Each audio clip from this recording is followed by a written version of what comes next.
안녕하세요 빵두님. 늘 영상만 보다가 제가 여태껏 해온 돈관리가 맞는 것인지, 그리고 앞으로 돈관리를 어떻게 해야 할지 의문이 들어서 메일 보냅니다. 제 재정 상태를 먼저 말씀드리겠습니다. 나이 36살 90년생이시고요 월급 세후 291만원, 모은 돈 연금저축계좌 2100만원 2023년 11월부터 시작했고, 청년도약계좌 560만원 또 25년 3월부터 시작했습니다. 청약통장에 지금 705만원 들어있고, 전세 보증금 3600, 이 8천만원이 전세가인데 이 중에서 4,400만원 버팀목 받으시고 3,600이 지금 본인 자기 자본이라는 말씀이신 것 같아요. 그리고 주식 투자금 500만원, 이제 시작한 지 막 한 달 됐다고 하시네요. 그래서 총 자본이 7,450만원. 그리고 저축 현황 보면 청년도약계좌 지금 월에 70만원씩 납부하고 계시고, 청약통장 10만원씩 넣고 계십니다. 연금저축에도 50만원씩 붓고 계시고요. 그래서 총 130만원이 지금 투자저축으로 월에 들어가고 있는 상황이다. 그래서 현재 주거 관련 지출 현황, 이 부분이 조금 흥미로웠는데, 월 관리비가 12만원이에요. 근데 이제 전세 보증금 이자 10만원. 그러니까 아까 그 4,400만원 버팀목 받은 거에 대한 이자가 이제 월에 10만원씩 나가고 있는 거고, 전기세랑 가스비 이런 공과금 해서 3만원 나가고 있는 것으로 보입니다. 나머지는 다 생활비로 쓰고 있습니다. 월 관리비랑 전세 보증금 이자랑 뭐 전기세 이런 공과금 다 합쳐도 월에 주거비로 나가는 비용이 25만원 밖에 안 되는 상황이신 거예요. 자, 그래서 물어보시는 게 저희 저축 현황이 이대로 가도 괜찮은 건지, 아니면 방향을 조금 바꿀 필요가 있는지가 궁금합니다 라고 메일 주셨습니다. 우선 보시면 청년도약계좌 월에 70만원씩 납부하고 계시다고 했는데, 이 청년도약계좌가 5년 기준으로 70만원 풀로 납입하면 총 납입되는 원금이 4,200만원이거든요. 그렇게 됐을 때 5년을 다 넣고 나면 이제 800만원이 추가로 받게 되는 금액인데, 그렇게 원금 총 4,200만원을 넣게 되면 결국에 소득으로 들어오는 게 800만원 정도 됩니다. 그러면은 연 평균으로 따지면 160만원 정도의 추가 소득인데, 이 정도는 사실은 나쁘지 않다고 봐요. 이 청년도약계좌라는 선택지 자체가 만약에 월에 70만원씩 부담하는 게 큰 부담이 없다, 월에 70만원씩 넣는 것이 나는 괜찮다라고 하시면 청년도약계좌 넣으시면 되는데, 사실 근데 한 가지 문제가 될 수 있는 부분이 유동성이거든요. 어쨌거나 적금이라는 상품의 특성상 일정 금액이 매달 빠져나가야 되고, 그리고 이 청년도약계좌 같은 경우는 좀 특수성이 정부 정책성 상품이다 보니까 만기도 또 길고, 또 기여금을 받으려면 일정 기간 납입을 해야 된단 말이죠. 그 조건을 충족을 해야 그 혜택을 받을 수 있다는 특징이 또 있죠. 자, 그래서 이 사연자분께서 고려를 해주셔야 될 부분이 뭐냐면, 이 빅 이벤트가 뭐가 있을지를 조금 고려를 해보셔야 될 것 같아요. 2030일 때 생길 수 있는 빅 이벤트라고 하면 대표적으로는 결혼, 그리고 아파트 매수하고 이럴 때 현금이 필요할 때가 있습니다. 근데 그럴 때는 진짜 만원, 10만원이 간절할 수가 있거든요. 근데 예를 들어서 청년도약 계좌를 넣은 지 지금 한 2년쯤 됐는데, 그때 가서 이제 중도 해지한다고 해버리면, 그러면 사실은 그 기간 동안 현금은 현금대로 묶이고 수익은 또 수익대로 놓쳐버리는 상황이 발생을 합니다. 물론 청년도약 계좌가 2025년부터 3년이 지나고 나서 해지를 하면 이건 중도 해지로 들어가긴 들어가는데, 어쨌거나 60% 정도 수준은 비과세랑 기여금 혜택을 유지를 해준다고 하거든요. 그러면 조금 나은데, 만약에 3년이 안 됐다, 2028년 3월 이전에 해지를 해야 되는 상황이다 라고 하면, 그러면 조금 문제가 생길 수가 있습니다. 뭐 예를 들어 이거를 담보로 대출을 받을 수 있다라고 한들, 어쨌거나 이자라는 건 부담을 해야 되는 부분이고, 그래서 한 중기, 앞으로의 3년에서 5년을 봤을 때 청년도약 계좌가 되게 호흡이 긴 상품이다 보니까 이 부분은 조금 고려를 해주시는 게 좋을 것 같고, 오히려 적금보다는 투자가 조금 더 나을 수 있다라는 생각이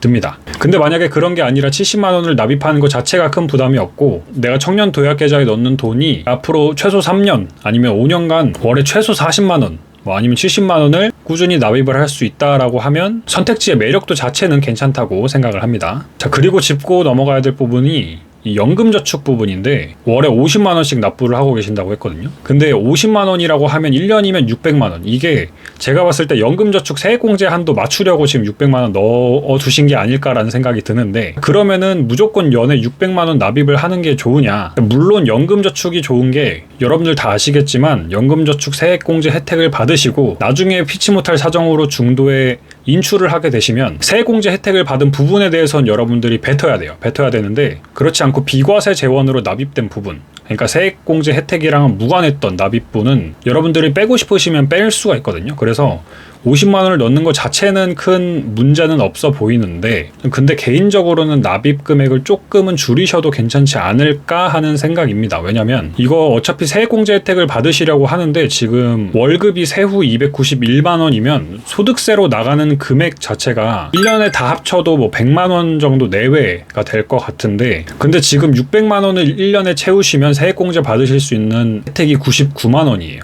16.5% 받으시니까. 근데 이 중에서 나중에 연말정산해서 까고 봤을 때 내가 나중에 세금을 뱉는다고 한들 뱉어도 뭐 한 3, 40만 원 뱉을 확률이 높거든요. 아니면 오히려 환급 받으면 이거는 뭐 논의가 필요가 없는 부분이고, 그렇기 때문에 굳이 600만 원을 풀로 납입을 하실 필요가 있나? 한 20만 원에서 뭐 30만 원 정도 넣으시고 나머지 금액은 ISA 계좌 파셔서 거기서 조금 운용을 해보시는 게 괜찮지 않나 하는 생각입니다. 그리고 이 부분은 사연자분을 포함해서 이 영상을 보시는 분들께 해드리고 싶은 말씀인데, 만약에 ISA 계좌를 만들지 않으셨으면 이건 무조건 빨리 당장 오늘이라도 만드시는 게 좋아요.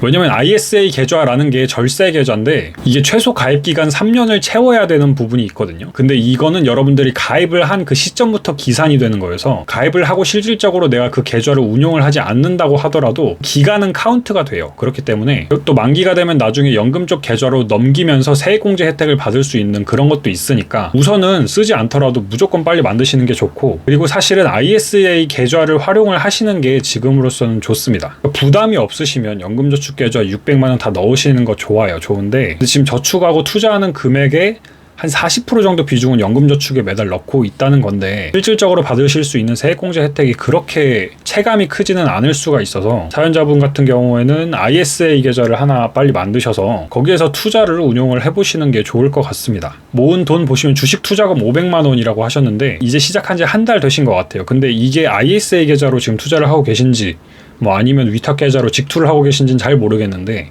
시작을 하시는 건 ISA 계좌로 우선 시작을 하시는 걸 추천을 드립니다. 국내에 상장된 미국 지수추종 ETF를 산다고 하더라도 이 ISA 계좌에서 매수를 하시면 해제 혜택을 받으실 수가 있으니까 ISA 계좌 활용하시는 걸 추천을 드립니다. 그리고 주거비로 넘어와서 이거 제가 놀랐던 부분인데, 이게 월에 지금 주거비로 나가고 있는 금액이 25만 원밖에 안 되거든요. 굉장히 낮은 수준입니다. 지금 세후 월급의 10%가 채 안 되는 수준인데, 제가 월급 관리에 대해서 말씀을 드릴 때 주거비 같은 경우는 최대 맥시멈 관리비 포함해서 17%를 넘지 않는 게 좋다라고 말씀을 드리거든요. 굉장히 잘 세이브를 하고 계시기 때문에 주거비에서 세이브한 그 이점을 최대한 저축이랑 투자로 돌리셔야 된다라고 말씀을 드립니다. 자, 그러면 결국에 사연자분이 제일 신경 쓰셔야 될 부분은 뭐냐? 청년도약 계좌 하시는 것도 좋고 연금저축에 50만 원씩 넣으시는 것도 좋은데, 관건은 결국에 생활비가 될 것 같습니다. 왜냐면 지금 주거비에서 25만 원 나가고 월마다 저축 투자해서 총 130만 원이 나가고 있는 상황인데, 그런데 나머지는 지금 생활비로 쓰고 있다고 하셨으니까, 그러면 생활비로 지출하고 계신 금액이 주거비를 제외하더라도 130만 원이 넘어가는 상황인데, 이 부분 한번 짚고 넘어가야 될 필요가 있다고 생각을 해요. 거래 내역 한번 쫙 뽑아보시고 제일 큰 지출 항목 있죠.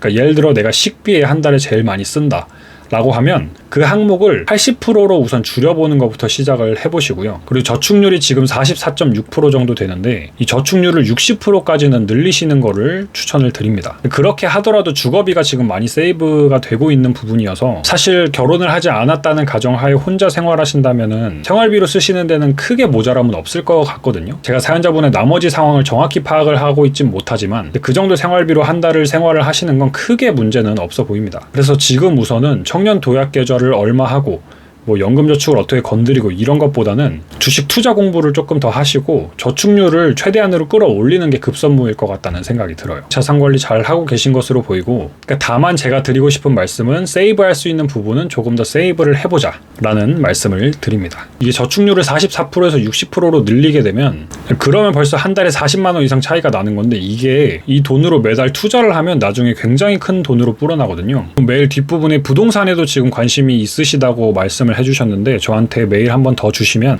제가 사비로 부동산 책 하나 사가지고 보내드릴게요. 저한테 사연 보내주셔서 감사하고, 이거는 정말 지극히 개인적인 생각이다 보니 정답은 아닙니다. 정답은 아닌데 이렇게 해보면 조금 더 좋을 수 있지 않을까 하는 뭐 제안하는 정도니까요. 참고만 해주시고, 이제 앞으로 투자를 시작하셨으니까 이 저축이랑 투자 비중을 조금씩 조정을 해보셨으면 좋겠어요. 보통 처음에 저축이 높고 투자가 낮았다가 나중에는 반대가 되는 상황이 많거든요. 이런 식으로 그런 비율도 조금씩 리밸런싱 리프레싱을 해주시면서 자산을 불려가시면 될 것 같습니다. 그리고 이 생활비 줄이실 때 가계부 사용하시면 굉장히 도움이 많이 되거든요. 또 아시는 분들은 아시겠지만 제가 생활비 관리하실 수 있게 제가 직접 기획한 가계부 무료로 나눠드리고 있어요. 그 가계부 받으셔서 가계부로 주기적으로 생활비를 추적을 하시는 것만으로도 자금 관리에 상당히 큰 도움이 됩니다. 앞으로도 이런 사연이나 제보 언제든지 환영하니까 제가 고정 댓글에 달아드리는 메일 주소로 이런 거 있으면 언제든지 보내주세요. 제가 이 부분에 있어서 엄청난 전문가 이런 건 아니어도 아무래도 예적금 업무도 해보고 대출 업무, 증권업계 이런 쪽에서 일을 하다 보니까 제가 드릴 수 있는 조언이 있으면 최대한 많이 드리고 싶거든요. 그러니까 이런 사연이 있으면 언제든지 저한테 보내주시면 제가 확인의 대로 여건이 되는 대로 바로 답장을 드리도록 하겠습니다.